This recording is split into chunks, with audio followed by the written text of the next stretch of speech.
নমস্কার, আপনারা দেখছেন টিভি9 বাংলা। আমি শুভজিৎ রয়েছি আপনাদের সঙ্গে। আমরা আরো একবার সেই খবরের সেই আপডেটে নজর রাখবো। আরজি করের চিকিৎসক পড়ুয়ার তার মৃত্যু, রহস্যজনক মৃত্যু।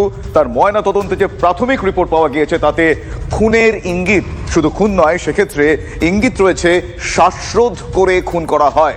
ধর্ষণের সম্ভাবনার কথাও এক্ষেত্রে উড়িয়ে দেওয়া যাচ্ছে না, তার কারণ ময়না তদন্তের প্রাথমিক রিপোর্টে ধর্ষণের কথাও কিন্তু উল্লেখ রয়েছে। পাশাপাশি যৌনাঙ্গে ক্ষতচিহ্ন পাওয়া গিয়েছে, চোখ দিয়ে রক্তপাতের উল্লেখ রয়েছে এই রিপোর্টে। ফলে পুলিশের ভূমিকা প্রশ্নের মুখে পড়েছে।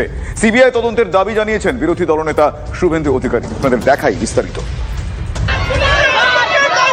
মহিলা চিকিৎসক পড়ুয়াকে ধর্ষণ করে খুনের অভিযোগে তোলপাড় রাজ্যের প্রথম সারির হাসপাতাল আরজি কর। কর্তব্যরত অবস্থায় চিকিৎসকের মৃত্যু কিভাবে, এই প্রশ্নে দিনভর তোলপাড়। চিকিৎসক পড়ুয়ার ময়নাতদন্তে শ্বাসরোধ করে খুনের ইঙ্গিত মিলেছে, চোখ দিয়ে রক্ত বেরোনো ও যৌনাঙ্গে ক্ষতেরও উল্লেখ রয়েছে রিপোর্টে। পুলিশের তদন্তে উঠে আসা তথ্য বলছে, রাত ৩টা থেকে ভোর ৬টার মধ্যে চিকিৎসক পড়ুয়ার মৃত্যু। পোশাক অবিন্যস্ত, গলায় ঠোঁটে দাগ ছিল। মৃতের গলার ডান দিকের একটা হাড় ভাঙা অবস্থায় মিলেছে। সাধারণত গলা টিপে শ্বাসরোধ করার চেষ্টা হলে হাড় ভাঙার ঘটনা ঘটে। সে ধরনের কিছু হয়েছে কিনা খতিয়ে দেখছেন বিশেষজ্ঞরা। চেস্ট ডিপার্টমেন্টে পোস্ট গ্র্যাজুয়েটের দ্বিতীয় বর্ষের ওই মহিলা চিকিৎসক বৃহস্পতিবার নাইট ডিউটি করেন। সকালে সেমিনার হল থেকে তার নিথর দেহ উদ্ধার হয়। অভিযোগ, পরনে পোশাক ছিল না, দেহে একাধিক দাগ। ওই সেমিনার হল থেকে নমুনা সংগ্রহ করে ফরেনসিক টিম, আনা হয় স্নিফার ডগ। অন ডিউটি চিকিৎসক পড়ুয়াকে খুনের অভিযোগ আনেন বিধানসভার মুখ্য সচেতক এবং তৃণমূল বিধায়ক নির্মল ঘোষ।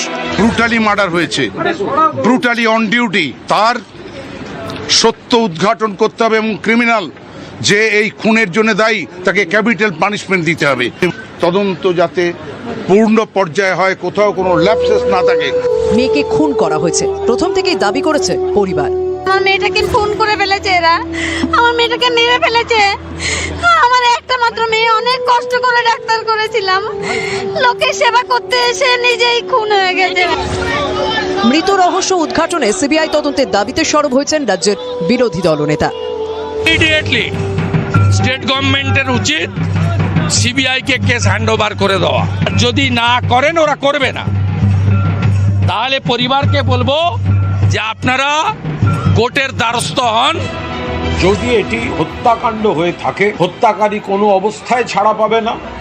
ফলে পুলিশের তদন্তে আমরাও আস্থা রাখছি, আপনারাও আস্থা রাখছেন। সেমিনার রুমে সিসিটিভি থাকলে মৃত্যু রহস্যের সমাধান সহজেই হতে পারত, কিন্তু সিসিটিভি নেই সেমিনার রুমে। তা জেনে কি ওই মহিলা চিকিৎসককে ওই রুমে নিয়ে যাওয়া হয়েছিল? উঠে আসছে একাধিক প্রশ্ন। সৌরভ দত্ত, সুপ্রিয় গুহ, সুশোভন ভট্টাচার্যের রিপোর্ট, টিভি9 বাংলা। একাধিক প্রশ্ন যেরকম উঠে আসছে, একাধিক চাঞ্চল্যকর তথ্য সামনে চলে আসছে। প্রত্যক্ষদর্শী যারা আই উইটনেস, তাদের যা বিবরণ তা চাঞ্চল্যকর। অর্ধনগ্ন অবস্থায় চিকিৎসকের দেহ উদ্ধার, নিহতের মুখ থেকে রক্তপাত, যৌনাঙ্গ থেকে রক্তপাত, নিহতের বাঁ পায়ে পেটে আঘাতের চিহ্ন, নিহতের ঘাড়ে আঘাতের চিহ্ন, ডান হাতের অনামিকায় আঘাতের চিহ্ন। অর্ধনগ্ন অবস্থায় দেহ উদ্ধার। দেহ উদ্ধারের সময় পরনে ছিল গোলাপি রঙের কুর্তি, যৌনাঙ্গের কাছে পড়েছিল চুলের ক্লিপ, ভাঙা চশমা পড়েছিল মৃতদেহের কাছে। দেহ পাওয়া যায় একটি নীল ম্যাট্রেসের ওপর চুল পড়েছিল, ম্যাট্রেসে রক্তের দাগ পাওয়া গিয়েছে। এখনো পর্যন্ত আর কি কি তথ্য জানা যাচ্ছে আমি জানবো। আমার সহকর্মী সৌরভ দত্ত এই মুহূর্তে রয়েছেন। সৌরভ, এখনো পর্যন্ত প্রাথমিক রিপোর্টে এবং প্রত্যক্ষদর্শীদের বিবরণে যা জানতে পারা যাচ্ছে তাতে এক প্রকার খুনের ইঙ্গিতটা অনেকটাই স্পষ্ট, সেক্ষেত্রে ধস্তাধস্তি হয়েছিল সেটাও জানতে পারা যাচ্ছে। কিন্তু সার্বিকভাবে নিরাপত্তা নিয়ে প্রশ্ন উঠছে, সার্বিকভাবে বেশ কিছু বিষয় নিয়ে এক্ষেত্রে সন্দেহ দানা বাঁধছে। কি কি জানা যাচ্ছে আর লেটেস্ট আর কি কি জানতে পারলে?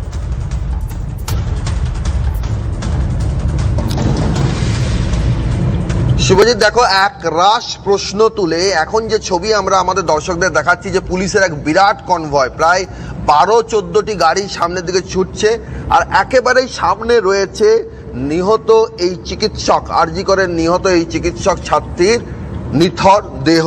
যে দেহ প্রশ্ন তুলেছে যে ঠিক আজকের যে ঘটনা ঘটেছে, সেই ঘটনা যে বৃহস্পতিবার গভীর রাতে আরজি কর মেডিকেল কলেজের থার্ড ফ্লোরে, সেখানে থার্ড ফ্লোরে চেস্ট মেডিসিনের যে সেমিনার কক্ষ, সেই সেমিনার কক্ষে নীল ম্যাট্রেসে যে শায়িত দেহ ছিল নীল এই চিকিৎসকের, মহিলা চিকিৎসকের, সেখানে তার যে আঘাতের চিহ্ন, তার যে দু চোখ দিয়ে রক্তক্ষরণ হয়েছে, আর তার ঠোঁটে যে রক্তের দাগ লেগে রয়েছে, তার গালে মুখে যে নখের দাগ লেগে রয়েছে, তার ঘাড়ে যে আঘাতের চিহ্ন রয়েছে, তার পেটে যে আঘাতের চিহ্ন রয়েছে, আর এই চিহ্নগুলো তার শরীরে কে দিল, কে এই আঘাতের চিহ্নগুলো, এই আঘাতগুলো এই মহিলাকে, এই মহিলা চিকিৎসককে দিল। যে প্রশ্নটা উঠছে যে নীল ম্যাট্রেসের ওপরে চারিদিকে চুল, অবিন্যস্ত প্রচুর পরিমাণে চুল ছিল, যা ধস্তাধস্তির প্রমাণ বলে মনে করা হচ্ছে। সেখানে নীল ম্যাট্রেসে রক্তের দাগ রয়েছে, ছড়িয়ে ছিটিয়ে রক্তের দাগ রয়েছে। আর এছাড়া তার যে জনিদার, সেই জনিদারের থেকে রক্তক্ষরণের চিহ্ন রয়েছে। তার পরনের যে জিন্স এবং তার বাঁ পায়ে আঘাতের চিহ্ন রয়েছে, তার বাঁ গোড়ালিতে আঘাতের চিহ্ন রয়েছে, তার শরীরে ডান দিকের অংশে ক্ষত চিহ্ন রয়েছে। তার পরনের যে জিন্স এবং তার যে অন্তর্বাস, তার দেহের বাঁ দিকে পড়েছিল। তার পরনে গোলাপি রঙের একটা কুর্তা ছিল। ফলে সুরত হালের রিপোর্ট সহ ময়নাতদন্তের প্রাথমিক রিপোর্ট, যেখানে শ্বাসরোধ করে খুন করা হয়েছে বলে প্রাথমিকভাবে ইঙ্গিত মিলেছে, সব মিলিয়ে এই যে আঘাতের চিহ্নগুলো, এই যে ছবিগুলো তুলে ধরা হয়েছে, যেখানে তদন্তকারীদের চোখে যে বিষয়গুলো উঠে এসছে, সেই বিষয়গুলো প্রশ্ন তুলছে যে কিভাবে শহরের বুকে, কলকাতা শহরের বুকে আরজিকর মেডিকেল কলেজে সেখানে এই ঘটনা ঘটলো, যে আরজিকর মেডিকেল কলেজের একতলায় আরজিকরের পুলিশ ফাঁড়ি রয়েছে, এবং সর্বোপরি এতগুলো আঘাতের চিহ্ন এতক্ষণ ধরে যেগুলো আমরা বলছিলাম, যেগুলো রিপোর্টে রয়েছে, সেই আঘাতের চিহ্নগুলো থাকার পরও কিভাবে কর্তৃপক্ষ, আরজিকর মেডিকেল কলেজ কর্তৃপক্ষ বাবা মাকে জানালেন যে তার মেয়ে আত্মহত্যা করেছে প্রাথমিকভাবে, কেন তারা এই সিদ্ধান্তে উপনীত হলেন? একটা সার্কামস্ট্যান্সিয়াল এভিডেন্স বলে একটা কথা রয়েছে, পারিপার্শ্বিক তথ্য প্রমাণ বলে একটা কথা রয়েছে। তাহলে সেই তথ্য প্রমাণ দেখেও কেন কর্তৃপক্ষ সঙ্গে সঙ্গে তৎপর হলেন না? কেন তাহলে গোড়ার দিক থেকে তারা ধামাচাপা দেওয়ার পথে হাঁটলেন? কেন ছাত্রছাত্রীকে আন্দোলনের পথে হেঁটে জুডিশিয়াল ম্যাজিস্ট্রেটের উপস্থিতিতে পোস্টমর্টম মেডিকেল এখন একদম সেই প্রশ্নগুলো অবশ্যই উঠছে সৌরভ, সেই প্রশ্নগুলো উঠছে যে কেন তারা প্রাথমিকভাবে ধামাচাপা দেওয়ার চেষ্টা করলেন, কেন তারা আত্মহত্যা বলে চালিয়ে দেওয়ার চেষ্টা করলেন। পাশাপাশি আরো একটা বিষয়, এই ধরনের ঘটনা ঘটলেই কিন্তু বেশ কিছু ক্ষেত্রে যে সাধারণ মানুষ থেকে শুরু করে প্রত্যেকেই জানতে চান যে এখন যে কোনো জায়গাতেই ক্লোজ সার্কিট ক্যামেরার সার্ভিলেন্স থাকে, এক্ষেত্রে সেই বিষয়টাও একবার পরিষ্কার করে জানিয়ে দিতে বলবো তোমার, Sourav. Arjikar Medical College, Kolkata, are deeply shocked and outraged by the horrific incident that occurred at our institution. One of our colleagues from the chest medicine department was suspected to be brutally raped and murdered while on call with no proper on-call room or security in place. This tragedy is grave reminder of the dangers that healthcare professionals, particularly we the women, face in our hospitals. This is unacceptable that those who dedicate themselves to saving lives are left vulnerable due to inadequate safety measures. We urgently appeal the medical colleges and hospitals across India to stand with us in demanding immediate action. We demand the immediate identification of the culprit and swift, strict action to ensure justice is served without delay. Along with that, we also need proper on-call facilities, round-the-clock securities in the ward, and strict accountability for the protection of the healthcare workers. We must unite as a medical community to ensure that no one else has to suffer such a fate. Your support is crucial in this fight for justice and safety. It's our humble request to everyone to join RGK MCH in this movement to ensure highest level of workplace security of the whole medical fraternity. In solidarity, resident doctors of RGK Medical College and Hospital. আমরা শুনছিলাম তাদের তরফ থেকে বেশ কিছু দাবি দেওয়া residential চিকিৎসকদের তরফ থেকে বেশ কিছু দাবি দেওয়া তারা প্রেস কনফারেন্সের মাধ্যমে তারা জানালেন, এবং সেক্ষেত্রে সার্বিকভাবে ইন এ নাটশেল যদি বলতে হয়, সংক্ষিপ্তসার করতে হয়, তারা প্রত্যেকটা মুহূর্তে তারা নিরাপত্তার কথা বললেন, সুরক্ষার কথা বললেন। আমি আরও একবার আমার সহকর্মী সৌরভের কাছে যাব। সৌরভ আমার সঙ্গে লাইভে ছিলেন কিছুক্ষণ আগে। সৌরভ, তাদের তরফ থেকে, চিকিৎসকদের তরফ থেকে জানানো হচ্ছে যে কর্মক্ষেত্রে সার্বিকভাবে সুরক্ষা, নিরাপত্তার যেই নিরাপত্তা প্রশ্নের মুখে পড়েছে এই ঘটনা, কি বলবে?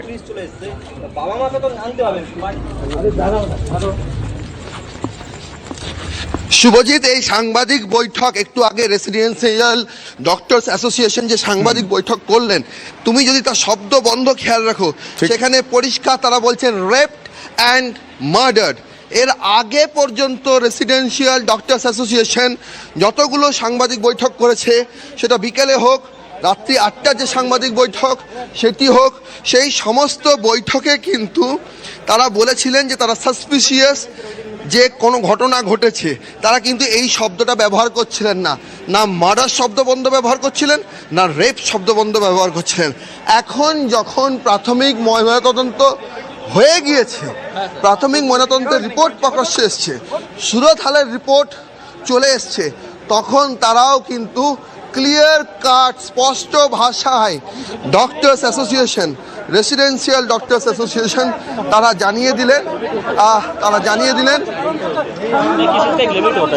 জানিয়ে দিলেন যে পুরোপুরিভাবে ধর্ষণ এবং খুনের ঘটনার কথা সেটা কিন্তু তারাও তাদের বিবৃতির মাধ্যমে জানিয়ে দিলেন। এবং একই সঙ্গে সেই বিবৃতির প্রেক্ষিতে তারা এটাও দাবি করলেন, নিরাপত্তার দাবি করলেন, সিকিউরিটির দাবি করলেন। এই দাবিটা কেন করলেন? তার কারণ হচ্ছে যে কলকাতা শহরে অবস্থিত একটি মেডিকেল কলেজ, সেই মেডিকেল কলেজের একেবারে প্রিমাইসেসের ভেতরে রোগীর যে ওয়ার্ড, সেই ওয়ার্ডের ভেতরে যেখানে ডক্টরসদের সেমিনার রুম, সেখানে এই ধরনের একটি ঘটনা ঘটে গিয়েছে।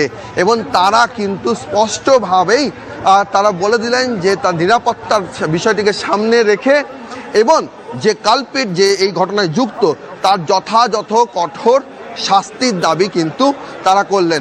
সব মিলিয়ে এই ঘটনা রাজ্য প্রশাসনে অস্বস্তি বাড়িয়েছে, আর অস্বস্তি বাড়িয়েছে বলে পুলিশের কড়াকড়ি নিরাপত্তার মধ্যে এখানে তুমি দেখতে পাচ্ছ যে শ্মশান ঘাট, সেখানেও পুলিশের নিরাপত্তার ব্যবস্থাটা তুমি দেখো যে এখানে কিন্তু তারা কিন্তু এখানে কিন্তু হাজির হয়েছেন।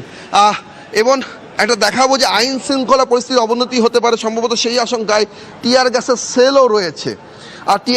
সেলও রয়েছে। মৃতদেহ তার সৎকার হবে পানিহাটির শ্মশানে, আর সেখানে মহিলা চিকিৎসক যার প্রাথমিক ময়নাতদন্তের ইঙ্গিত যে ধর্ষণ করে খুন করা হয়েছে, সেই রকম একটি ঘটনা যেখানে নিরাপত্তার অভাব বিষয়টি বারবার স্পষ্ট হয়ে আসছে।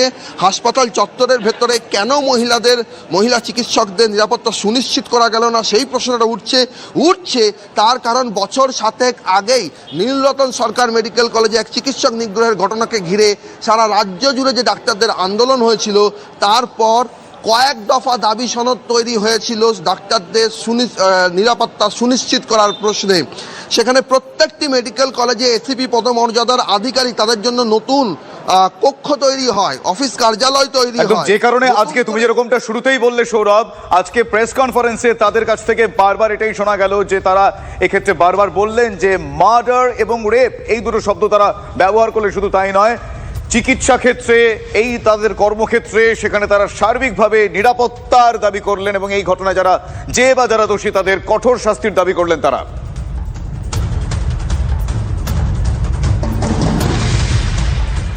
হাসপাতাল থেকে থানা দৌড়দৌড়ি, মৃত ডাক্তারি পড়ুয়ার বাবা মার, মাঝপথে বাধা, হেনস্থার অভিযোগ, যার জেরে পানিহাটির বাড়ির সামনে রাস্তায় দীর্ঘক্ষণ পড়ে থাকলো নিহতর দেহ।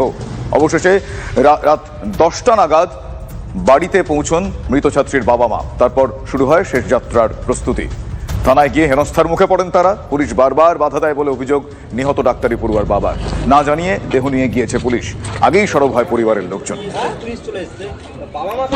আপনারা এত পরে আসলেন, সেটা তখন পুলিশ খুব বাজে ব্যবহার করেছে, আমাদের গাড়িটাকে মেরে আবার গাড়িটা ঠেলে আমাদের গাড়ি পার করছে। কেন সে পুলিশ জানে, আমি কি করে জানবো বলুন।